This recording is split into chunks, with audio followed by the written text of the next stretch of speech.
Bonjour à tous et bienvenue sur les tutoriels de votre solution répliqueur. Aujourd'hui, nous allons voir comment utiliser le comparateur. C'est parti! Allez dans votre dossier patient, cochez 2 voire 3 teintes parmi la liste des éléments liés à votre patient, puis cliquez sur le bouton Comparer.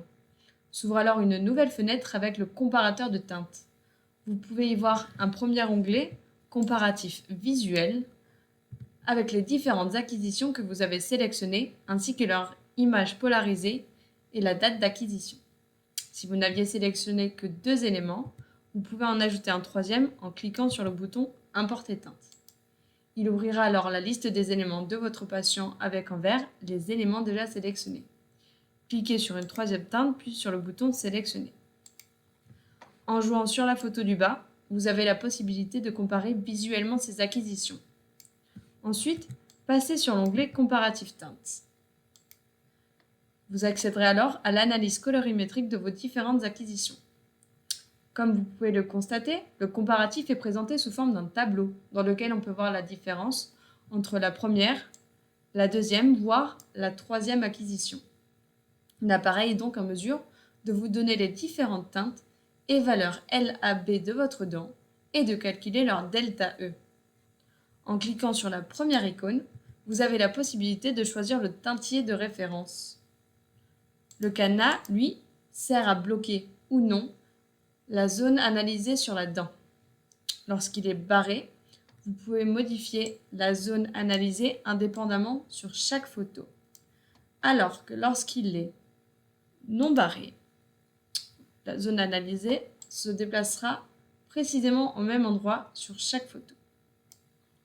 Les 2 icônes suivantes permettent de réduire ou d'agrandir la zone analysée. Enfin, la dernière icône vous permet de modifier le choix entre une zone analysée, 3 zones analysées de façon ovale ou 3 zones analysées de façon rectangle. Comme vous pouvez le constater, le logiciel vous montrera alors les différents tableaux de comparaison de chaque zone sélectionnée.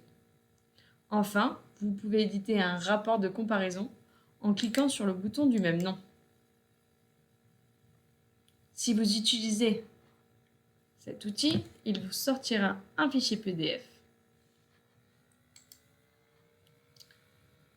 Si vous utilisez cet outil pour un traitement d'éclaircissement, vous pourrez également éditer un rapport qui le quantifiera. Dans ce cas, il vous faudra utiliser le teintier Vita Bridge Guide 3D Master. Éditez le rapport. Il s'ouvrira automatiquement dans une nouvelle fenêtre en PDF. Vous pourrez l'imprimer et le donner à votre patient pour lui montrer de manière concrète le nombre de teintes gagnées, ainsi que les valeurs LAB sur chaque zone analysée. Voilà, c'est tout pour aujourd'hui. Merci de m'avoir écouté et à très vite pour de nouveaux tutoriels.